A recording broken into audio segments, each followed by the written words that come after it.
नमस्कार, स्वागत है आपका न्यूज इंडिया में। मैं हूं आपके साथ उमंग मथुरा और आप देख रहे हैं अपना उत्तराखंड। आइए चर्चा कर लेते हैं। मुख्यमंत्री तीरथ सिंह रावत के आज 100 दिन पूरे हो चुके हैं। जी हां, चुनावी साल की दहलीज पर पहुंचते ही 4 साल से चली आ रही भाजपा सरकार में अचानक नेतृत्व परिवर्तन हुआ। उस समय किसी ने यह सोचा नहीं होगा कि जिस नाम की घोषणा होगी वो कोई और नहीं बल्कि तीरथ सिंह रावत होंगे। 10 मार्च का वो दिन जब बतौर मुख्यमंत्री पौड़ी गढ़वाल सांसद तीरथ सिंह रावत को कमान सौंपी गई। सबसे पहले गैरसैंण कमिश्नरी और ग्रामीण क्षेत्रों में विकास प्राधिकरणों की धमक से उपजे जनाक्रोश को साधने के तुरंत बाद हरिद्वार में महाकुंभ की चुनौती और कोरोना की दूसरी लहर के प्रकोप से तीरथ सिंह रावत सरकार को जूझना पड़ा। 100 दिन के छोटे से कार्यकाल में एक के बाद एक कई चुनौतियों से जूझते हुए मुख्यमंत्री तीरथ सिंह रावत ने विपरीत हालात में हर बाधा का न केवल सामना किया बल्कि उनसे निपटने की रणनीति को बखूबी अंजाम तक पहुंचाया। तो वही मुख्यमंत्री तीरथ का जनता प्रेम का कायल होना भी कहीं ना कहीं प्रदेश की जनता को लुभाया और यही वजह रही कि इन 100 दिन के भीतर मुख्यमंत्री तीरथ सिंह रावत की कार्यशैली और जनता प्रेम से प्रदेशवासी भी प्रफुल्लित हुए।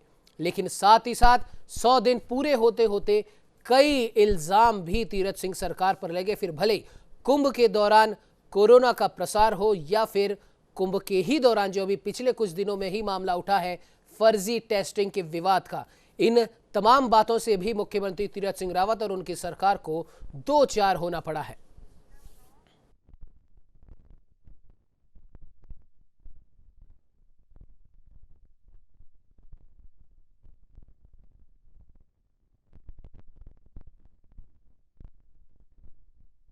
आज अपनी सरकार को 100 दिन पूरा हो रहे हैं। कोविड इस 1.5-2 महीने हमने काफ़ी झेला, संघर्ष किया और 10 तारीख को मार्च को मैंने शपथ ली। उस समय भी आपसे रूबरू हुए। 6-7 दिन काम करने का जैसे प्रत्यक्ष सशरीर कई योजनाओं का भी मैंने सीधा निर्णय भी लिए, लेकिन उसके बाद स्वयं अपने आप में पॉजिटिव हो गया। तो फिर उसका पालन करना, गाइडलाइन का पूरी तरह से 17 दिन तक अपने ही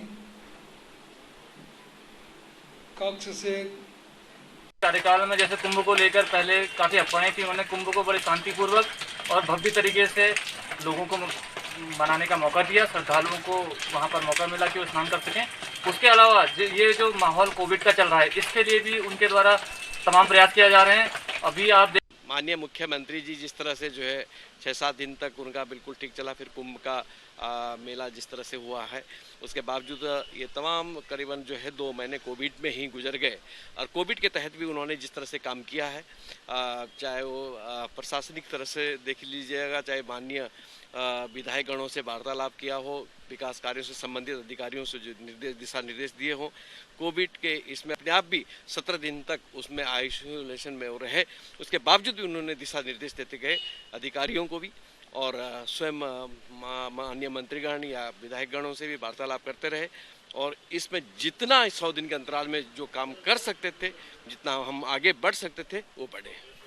ये 100 दिन की जर्नी बड़ी इम्प्रेसिव है और जहाँ पूरा देश दुनिया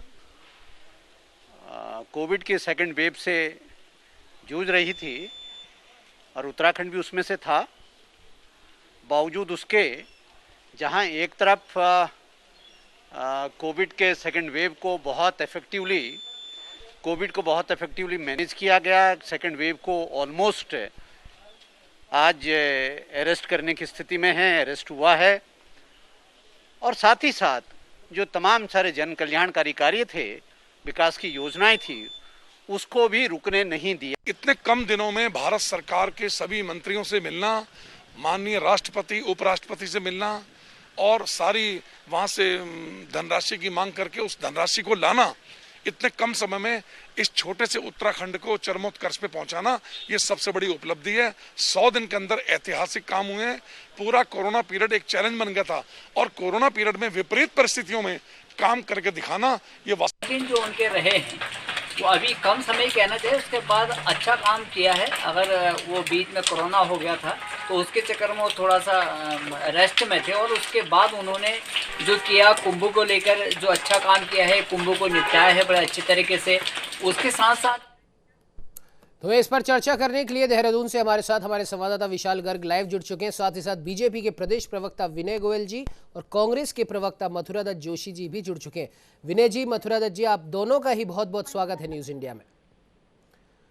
इस प्रवक्ता मथुरा दत्त जोशी जी, प्रवक्ता कांग्रेस, और देहरादून से हमारे संवाददाता विशाल गर्ग, तीनों ही जुड़ चुके हैं। विनय जी, सबसे पहले आपके पास आना चाहूंगा, किस प्रकार से देखते हैं इन 100 दिन के कार्यकाल को, वो भी तमाम आलोचनाओं को झेलते हुए?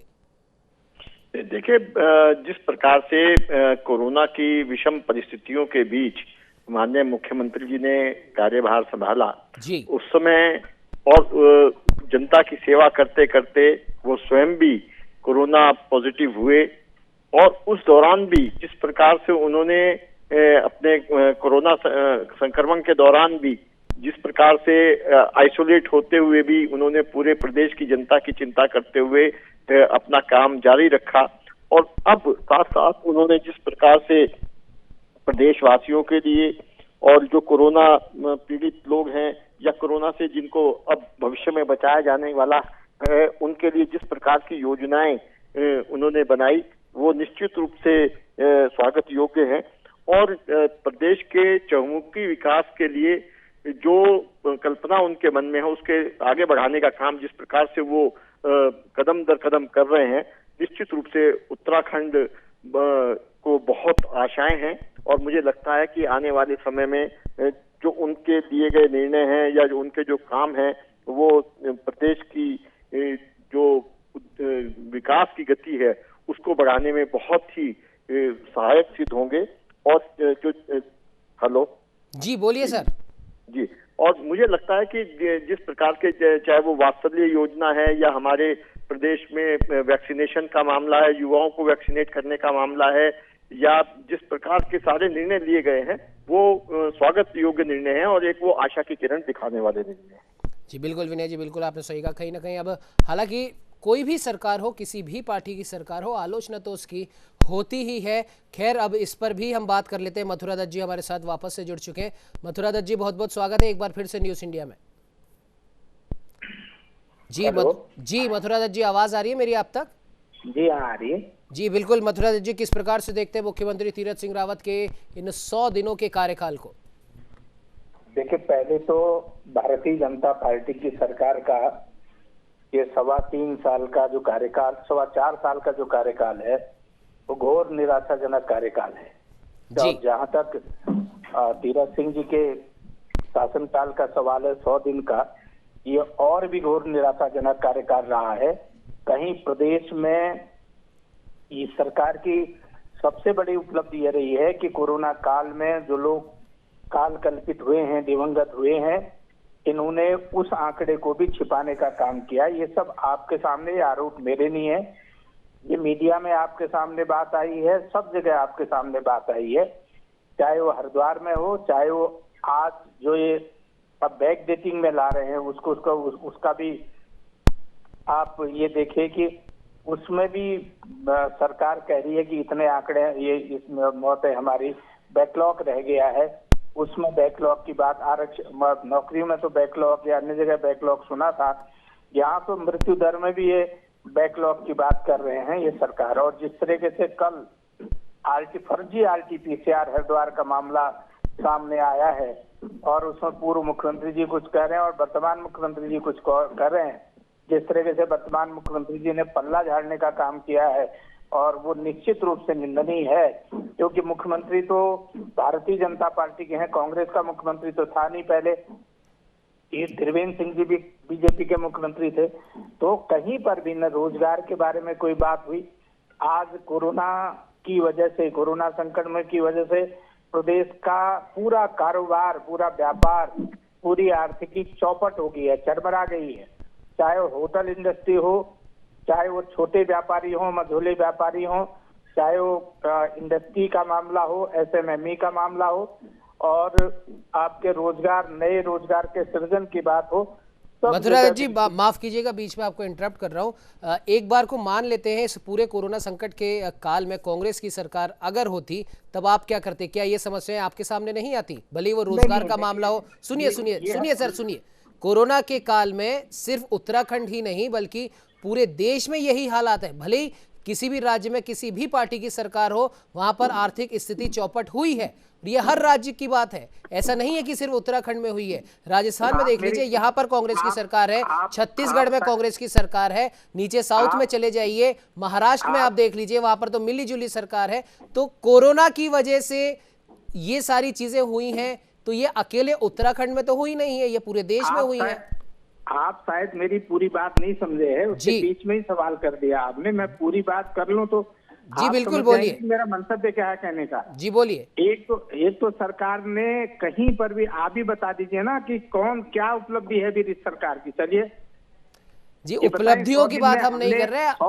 हमारा सवाल और आपको बीच में टोकने का मंतव्य सिर्फ इतना सा था, क्योंकि आपने बोला कि कोरोना काल में मिसमैनेजमेंट हुआ और उस वजह से नौकरियां और फिर तमाम बातें आपने गिनाई। तो कहना यह था कि कोरोना के कारण आर्थिक स्थिति सिर्फ उत्तराखंड की नहीं, देश की भी खराब हुई है और हर राज्य की खराब हुई है। अकेला उत्तराखंड ऐसा राज्य नहीं है जहां पर कोरोना की वजह से उसकी स्थिति खराब हुई है। मैं आपको बताता हूं जी कि मुख्यमंत्री जी ने जब कार्यभार संभाला तो आपका कुंभ का आयोजन यहाँ पर चल रहा था। जी बिल्कुल चल रहा था। पूर्व मुख्यमंत्री जी ने कहा कि हम कुंभ को बहुत ज्यादा भीड़ भाड़ नहीं करेंगे और बाहर से लोगों को आमंत्रित नहीं करेंगे, कम लोगों को आमंत्रित करेंगे और एक सिंबॉलिक कुंभ का आयोजन करेंगे।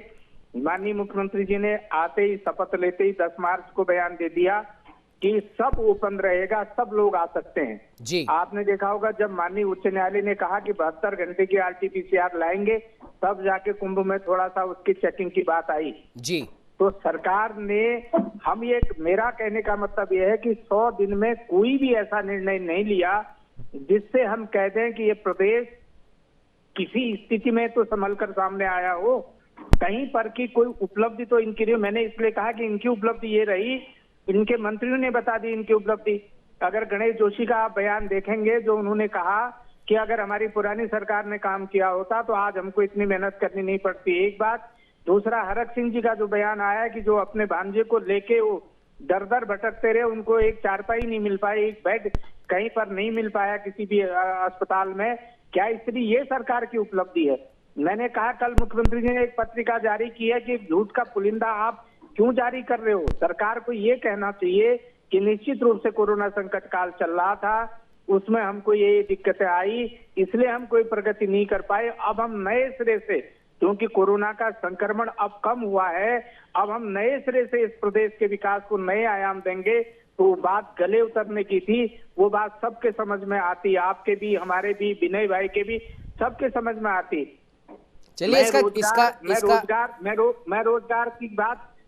मैंने रोजगार की बात इसलिए जोड़ी कि आप देखिए आज चारधाम यात्रा न होने से सारा पर्यटन व्यवसाय आपका चौपट हो गया है। लेकिन वो किस वजह से हुआ सर? व्यापारी मथुरा दत्त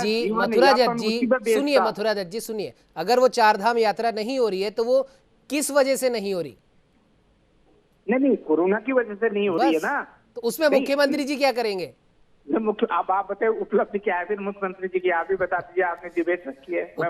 उपलब्धि की बात तो विनय जी बता देंगे, लेकिन मैं एक छोटा सा सवाल है, अगर चारधाम यात्रा नहीं हुई है, वो सबको पता है किस वजह से नहीं हो रही है, उसमें मुख्यमंत्री या उत्तराखंड सरकार क्या करेगी?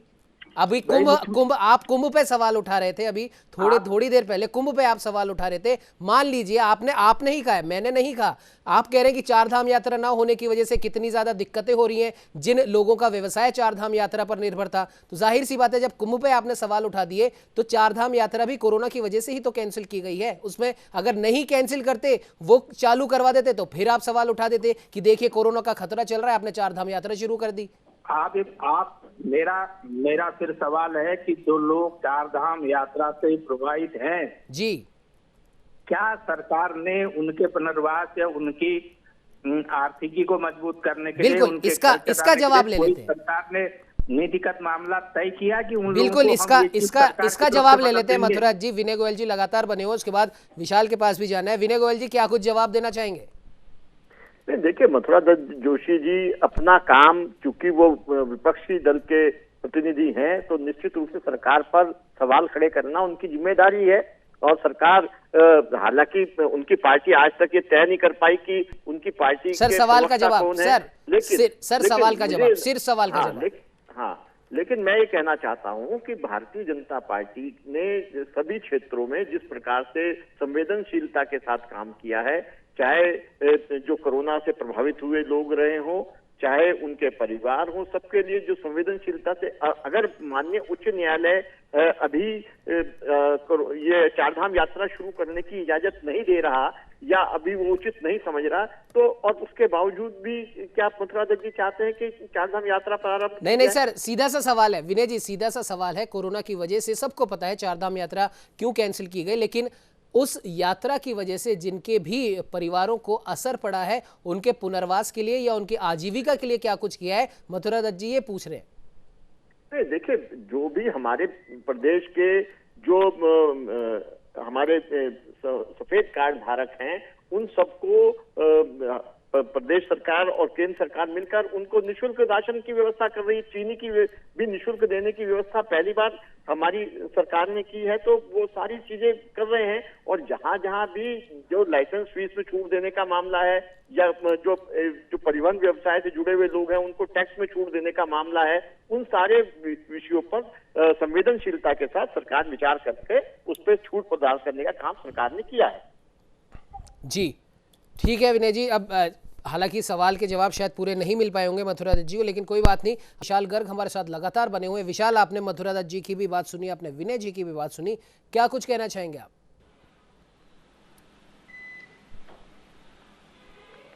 देखो उमंग, क्योंकि जिस तरह से मुख्यमंत्री तीरथ सिंह रावत ने मोर्चा संभाला और 100 दिन का जो उनका कार्यकाल रहा, ये बेहद ही उम्दा माना जा रहा है, क्योंकि यहाँ के जो आसपास के जो स्थानीय निवासी है वो भी काफ़ी तारीफ करते हुए मुख्यमंत्री की नजर आ रहे हैं, क्योंकि कहते हुए नजर आ रहे हैं कि मुख्यमंत्री सभी को समय दे रहे हैं, सभी से मिल भी रहे हैं, और जिस तरह से उन्होंने योजनाओं का पिटारा एक खोल दिया है, और जिस तरह से वो अपने 100 दिन के कार्यकाल में 2 बार दिल्ली दौरे पर होकर के आए, सभी केंद्रीय मंत्रियों से वो मिलकर के आए और वहाँ से कई तरह की वो योजना प्रदेश के हित में लेकर के आए।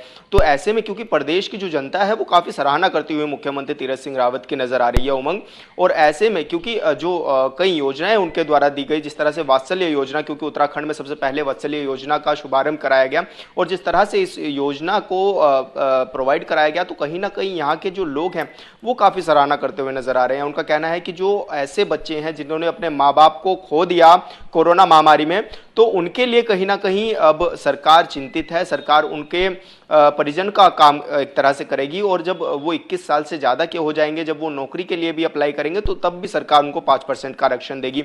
ऐसे में अगर हम महिला की बात करें या फिर बच्चों की बात करें, तो उसके लिए भी महालक्ष्मी किट और महालक्ष्मी योजना के तहत जो मुख्यमंत्री तीरथ सिंह रावत की सरकार है वो लगातार काम करती हुई नजर आ रही है। तो ऐसे में क्योंकि 100 दिन का कार्यकाल बहुत कम होता है किसी भी व्यक्ति की क्षमताओं को जानने के लिए, और ऐसे में क्योंकि मुख्यमंत्री तीरथ सिंह रावत ने अपने आप को जाहिर किया है, उन्होंने दिखा दिया है कि 100 दिन में उन्होंने वाकई इतने काम किए, क्योंकि जब कोरोना पीक पर था, जब देश और दुनिया तमाम लोग डरे हुए थे, तब भी वो पीपीई किट पहन करके अस्पतालों में पहुंचे, वहां पर वो लोगों से मिले, जो पेशेंट थे उनसे तो मुलाकात की, साथ ही डॉक्टरों का उन्होंने हौसला अफजाई किया। तो जिस तरह से हम देख रहे हैं कि कहीं ना कहीं जो ताकत उन्होंने झोंकी कि किस तरह से हम अपने प्रदेश को उभारना चाहते हैं, और जिस तरह से अब वो केंद्रीय मंत्रियों से मिलकर के आए, उन्होंने कहा और तरह तरह की जो मांगे हैं वो केंद्रीय मंत्रियों के सामने रखी, और सभी ने कुछ ना कुछ उनको उपहार के रूप में दिया भी है। तो उमंग, साफ तौर से देखा जा रहा है कि 100 दिन का जो कार्यकाल था वो बेहद उम्दा माना जा रहा है मुख्यमंत्री तीरथ सिंह रावत का।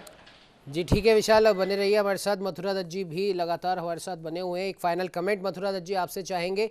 ठीक है, आप विपक्ष में हैं, सरकार की आलोचना करना और सरकार की योजनाएं जो पूरी नहीं हो रही है, जनता के जो जिन कामों के लिए उन्होंने संकल्प लिया वो अगर किसी वजह से पूरे नहीं है तो आलोचना करना आपका हक है। लेकिन एक बात ये भी है मथुरा दत्त जी, अगर हम बात करें बीजेपी और कांग्रेस की पार्टी की, अगर हम बात करें तो राजस्थान के अंदर कांग्रेस का शासन है, वहाँ के मुख्यमंत्री भी कोरोना से पीड़ित होते हैं, उत्तराखंड के मुख्यमंत्री भी कोरोना से पीड़ित होते हैं, और वहाँ के मुख्यमंत्री अभी क्या कर रहे हैं, वो सिर्फ और सिर्फ वर्चुअल संवाद कर रहे हैं, और 2 महीने के लिए उन्होंने अपने आप को मुख्यमंत्री आवास में ही रखने का फैसला किया है। और जबकि यहाँ पर मुख्यमंत्री तीरथ सिंह रावत जी जिस दिन से ठीक हुए उस दिन से वो लगातार दौरे कर रहे हैं। यहाँ बात किसी का पक्ष या लेने की नहीं हो रही है, यहाँ पर बात हो रही है कार्य करने की और जनता के प्रति जो सेवा भाव है दिखाने की, उसकी बात हो रही है। ठीक है, कई काम पूरे होते हैं, कई काम पूरे नहीं होते, भले ही किसी भी पार्टी की सरकार हो। हर पार्टी जो भी घोषणाएं करती है वो सारी की सारी वर्ड टू वर्ड पूरी हो, ऐसा संभव भी नहीं है, आप भी जानते हैं। क्या कुछ कहना चाहेंगे? देखिए, मैं एक बात बड़ी साफ तौर पर स्पष्ट रूप से आपको कहना चाहूंगा कि हम लोग जो चर्चा कर रहे हैं वो उत्तराखंड के संदर्भ में कर रहे हैं। जी, हम उत्तराखंड के मुख्यमंत्री के 100 दिन के कार्यकाल की चर्चा कर रहे हैं। हम उत्तर प्रदेश के मुख्यमंत्री की नहीं कर रहे हैं, हम राजस्थान के मुख्यमंत्री की नहीं कर रहे हैं, हम मध्य प्रदेश के मुख्यमंत्री की नहीं कर रहे हैं। तो मेरा निवेदन ये रहेगा कि हम उत्तराखंड की ही बात करें जी बिल्कुल, तो उचित रहेगा, क्योंकि हम कंपेरिजन पंजाब और राजस्थान से कर रहे हैं तो उससे हमारा कोई लेना देना नहीं है। वहाँ जो होगा ठीक है, ये राज्य हमारा है, हम उत्तर प्रदेश से भी अपने को कंपेरिजन नहीं करेंगे अपना। हमने अपने राज्य में क्या खोया क्या पाया, इस पे चर्चा करनी चाहिए। मैंने इसलिए कहा कि 100 दिन की सबसे बड़ी उपलब्धि तीरथ सिंह जी की ये है कि उनके मंत्रियों ने ही कह दिया कि हम कोरोना की रोकथाम में या कोरोना की व्यवस्था करने में या इलाज की व्यवस्था करने में या लोगों की जान माल की रक्षा करने में हम अक्षम रहे, हम नहीं कर पाए हैं। ये एक बड़ी उपलब्धि है, उनके मंत्रियों ने आपके सामने कह दी। दूसरी उपलब्धि इनकी ये है कि 100 दिन में जो कोरोना का कार्यकाल उनके अभी के 100 दिन में निश्चित रूप से कोरोना की काली छाया उनके कार्यकाल में छाई हुई है, अभी उससे बाहर नहीं निकले हैं। तो उसमें भी जो आंकड़े सामने आए हैं उसमें बहुत स्थिति प्रदेश की खराब है, नया कुछ भी नहीं किया है। इसलिए मैं कह रहा हूँ कि माननीय मुख्यमंत्री की अभी तक 100 दिन में तो कोई उपलब्धि नहीं है। आने वाले भविष्य में हमारी शुभकामनाएं हैं उनके साथ। वो अभी दिल्ली में मिलके आए हैं, हालांकि दिल्ली से भी वो अभी खाली हाथ आए हैं, किसी भी मंत्रालय ने कहीं कुछ बात नहीं की। आज में 2-3 दिन से उन्होंने कहा कि उत्तराखंड में हम एक और एम्स खोलने की बात करेंगे, कुमाऊं में खोलने की बात करेंगे, लेकिन कुमाऊं में कहाँ खोलेंगे, न केंद्र सरकार ने कोई बात की, न उत्तराखंड सरकार की कैबिनेट ने अपनी कैबिनेट में पास किया है कि हम कुमाऊं में कोई एम्स खोलेंगे, कोई नया अस्पताल खोलेंगे। 100 दिन की उपलब्धि यह है कि इन्होंने 36 करोड़ 32 करोड़ की लागत से अस्पतालों का निर्माण किया डीआरडीओ की मदद से। वो अस्पताल आप देख रहे हैं कि 32 करोड़ के अस्पताल आपके 32 दिन में टपक रहे हैं, उनमें पानी बिस्तरों में पानी गिर रहा है। ये इनकी उपलब्धि है। और कहीं पर भी आपने हम ये कुल मिलाकर हम ये नहीं कह सकते, ठीक है सत्ता पक्ष है वो तो कहेगा ही हमने बहुत कुछ कर दिया। भाई ये कौन, आप कह रहे मुख्यमंत्री काम कर रहे हैं कोरोना, अरे मुख्यमंत्री हैं वो काम नहीं करेंगे तो कौन, क्या मत्स्यादत जोशी या विनय गोयल के चीफ मिनिस्टर हाउस में बैठ के काम करेंगे क्या? जी या आप काम नहीं करेंगे, वही काम करेंगे, उनको करना भी चाहिए, उनका नैतिक दायित्व भी है, उनका कर्तव्य बनता है, उनका धर्म बनता है, वो प्रदेश की जनता के हित में सोचे, राज्य के लिए काम करें, राज्य के विकास के लिए, राज्य के नौजवानों के लिए, राज्य के किसानों के लिए, राज्य के मजदूरों के लिए, उनके हित में सोचना माननीय मुख्यमंत्री जी का परम धर्म है, परम कर्तव्य है, नैतिकता की कहती है कि उनको काम करना पड़ेगा। लेकिन 100 दिन में आप क्या बताएंगे कि मैंने क्या किया? यही तो बताओगे कि मैंने उत्तराखंड में लाशों का अंबार लगवाया, मैंने आंकड़े गलत तरीके से पेश किए, चाहे कुंभ हुआ उसमें मैं असफल रहा, यही उनकी सफलता हो सकती है। चाहे आप बताइए रैनी गांव में उतना बड़ा जन सैलाब आया, वो भी तो आपके सामने आया, उससे पहले उनके पुनर्वास की बात है।